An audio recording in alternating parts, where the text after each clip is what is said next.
32 million subscribers, करोड़ों की income, महंगी गाड़ियां, अपना घर, नेम और फेम। और सबसे शॉकिंग बात, ये सब एक आम से लड़के ने बिना हैवी कैमरा, बिना हैवी एडिटिंग, बिना कोई बड़े सेटअप, सिर्फ और सिर्फ अपनी फैमिली के साथ किया है। अब सवाल ये है कि उनके ब्लॉग्स में ऐसी कौन सी सीक्रेट चीज थी कि एक बार क्लिक करने के बाद स्क्रीन से नजर हटती ही नहीं थी। क्या ये सिर्फ लक था या फिर सोचा समझा एवल जीनियस प्लान? एंड तक बने रहिए क्योंकि आज मैं आपको स्टेप बाय स्टेप वो स्ट्रेटजीज बताने वाला हूं जिससे सौरभ जोशी ने ना खुद को वायरल किया बल्कि ढेरों पैसे भी कमाए। और वीडियो के एंड में कुछ ऐसी स्ट्रेटजीज भी रिवील करूंगा जो शायद सौरभ को भी उस टाइम नहीं मालूम होंगी, लेकिन इसी ने उसका नाम हर तरफ घुमा दिया और उसके फेम का ये रीजन भी बना। और हाँ, एक और चीज है जो अभी तक किसी ने नोटिस भी नहीं की कि कैसे सौरभ अपनी फ्यूचर वाइफ को कंटेंट का पार्ट बना रहा है बिना उनका फेस प्रॉपरली रिवील किए। ये स्ट्रेटजी मैं सिर्फ उन लोगों को बताऊंगा जो लास्ट तक इस वीडियो में रुकने वाले हैं। Strategy 1, multiple characters family drama. Saurabh ने कभी भी सिंगल शो नहीं बनाया, यानी कि सिंगल पर्सन शो नहीं बनाया, हमेशा अपनी फैमिली का बहुत अच्छे से इस्तेमाल किया है। हर वीडियो में अलग अलग लोग दिखते थे, मम्मी, पापा, पीयूष, कुणाली, चाचा,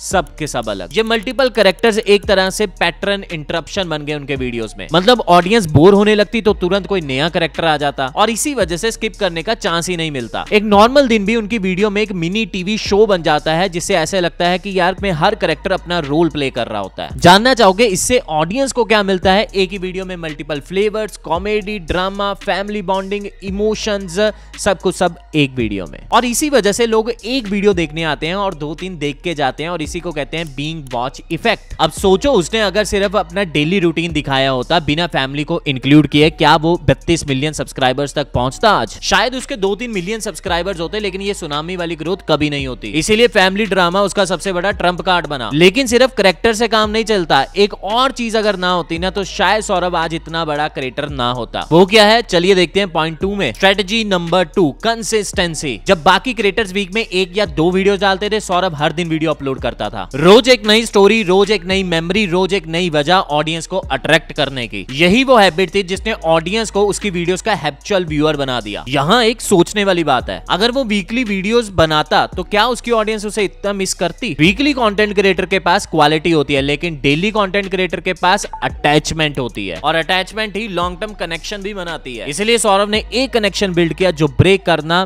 इम्पॉसिबल है। और यूट्यूब एल्गोरिथम को कंसिस्टेंसी सबसे ज्यादा पसंद है। 150 क्रिएटर्स को ग्रो करने के बाद ये बात मैं आपको लिख कर दे सकता हूं, रोज के कंटेंट ने उसकी वीडियोस को और एग्रेसिवली पुश करना स्टार्ट कर दिया। इसका मतलब कंसिस्टेंसी यूट्यूब का असली ग्रोथ हैक है। लेकिन सिर्फ रोज वीडियो डालना इनफ नहीं था, एक और हिडन चीज थी जो उसने मास्टर की, जिससे ऑडियंस हर वीडियो एंड तक देखने को मजबूर होती थी। And that is strategy number 3, curiosity. ये सीक्रेट है क्यूरियोसिटी गैप। हर व्लॉग के टाइटल और थंबनेल में छोटी सी क्यूरियोसिटी होती थी, जैसे पीयूष ने घर में हंगामा कर दिया। अब आप सोचोगे क्या हुआ होगा, और ये जानने के लिए वीडियो आपको एंड तक देखना पड़ेगा। हर व्लॉग एक छोटा सा सस्पेंस जैसा फील होता था। ऑडियंस को लगता था कि वो एक वेब सीरीज देख रहे हैं जहां पर हर एपिसोड में कुछ ना कुछ ट्विस्ट है, और इसी वजह से लोग स्किप नहीं करते थे। फर्स्ट टाइम पूरा ऊपर गया और एल्गोरिथम ने और पुश किया। सोचो अगर वो सिंपल टाइटल रखता, डेली व्लॉग नंबर 45, आज का दिन, क्या इतने क्लिक्स आते? बिल्कुल नहीं। क्यूरियोसिटी एक छुपी हुई चीज थी जो मिलियंस को अट्रैक्ट करती रही। अब सवाल आता है कि क्या ये सिर्फ यंग ऑडियंस के लिए होता है या इसे हर कोई एंजॉय करता है? पॉइंट 4 आपको सरप्राइज कर देगा, दैट इज एज फैक्टर,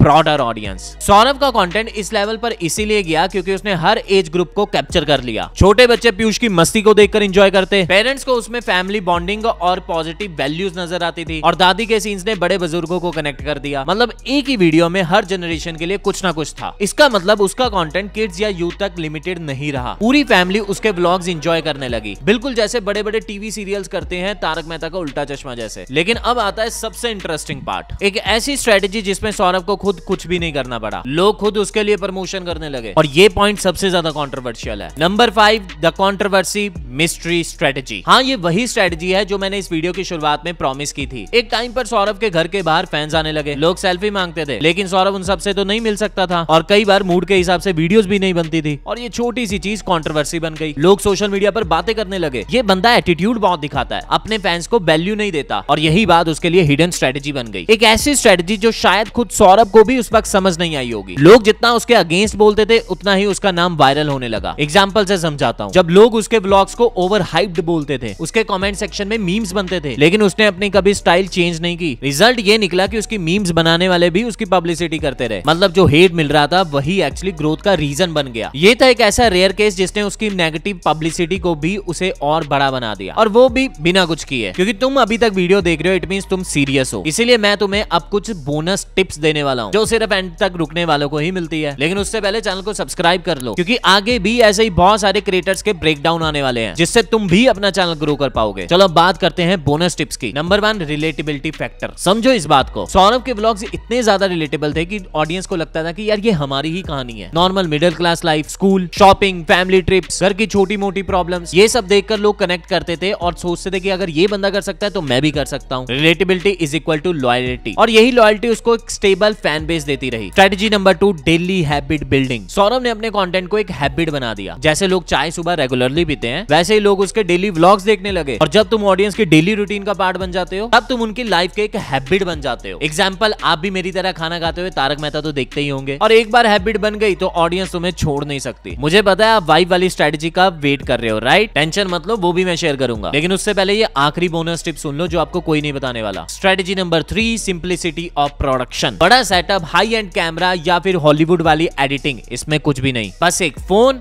और एक माइक। और इसी सिंप्लिसिटी ने लोगों को इंस्पायर किया। ये बात तो मैंने पहले प्रेडिक्ट भी करती थी, और वैसा हो भी रहा है कि रॉ कंटेंट ज्यादा चलेगा बजाय कि ज्यादा तड़कता फड़कता एडिटिंग वाले कंटेंट से। यानी कि वीडियो सिंपल बनाओ लेकिन उसमें इमोशन स्ट्रांग रखो, तभी लोग कनेक्ट करते हैं। और अब आते हैं वीडियो की सबसे डेंजरस और इंटरेस्टिंग स्ट्रेटजी के ऊपर। वैसे सौरभ भाई की शादी होने वाली है तो बहुत बहुत बधाई। सौरभ ने अपनी फ्यूचर वाइफ को एक मिस्ट्री कैरेक्टर बनाया हुआ है, कभी एक छोटी सी क्लिप्स और कभी छुपी हुई ग्लिम्स। ये सब इंटेंशनल है, जानबूझकर किया जा रहा है, क्योंकि अगर वो फुल रिवील अभी कर देता तो क्यूरियोसिटी खत्म हो जाती। ऑडियंस के दिमाग में अभी से एक सवाल चल रहा है, यार इसका चेहरा कैसा होगा, ये लड़की है कौन, क्या इसे हम जानते हैं? और शादी के बाद उसके व्लॉग्स में एक नया ट्विस्ट ऐड होगा। 99% लोग अब इसी के लिए वेट कर रहे हैं। हस्बैंड वाइफ वाली केमिस्ट्री, मतलब एक फ्रेश एंगल जो चैनल को एक और नेक्स्ट लेवल पर ले जाएगा। शादी के बाद जब फेस दिख जाएगा सबको, तो अब लोग व्लॉग किसके लिए देखेंगे? सिंपल सी चीज, क्या ये लड़की वैसी है जैसे शादी से पहले थी? ये एज अ वाइफ कैसी है, एज अ बहू कैसी है, और ऑल ओवर ये कैरेक्टर है कैसा? और हमेशा की तरह सौरभ ये चीज अब भी करेगा, और स्मार्टली उस कैरेक्टर को भी स्क्रीन टाइम देके यूटिलाइज करेंगे। और ये एक स्मार्ट मूव है जो आज भी एंगेजमेंट दे रहा है और फ्यूचर में भी देगा। अगर तुम भी सौरभ जोशी के हिडन सीक्रेट्स और इनकम जानना चाहते हो तो ये वाला वीडियो देख लेना जो मैंने बनाई थी।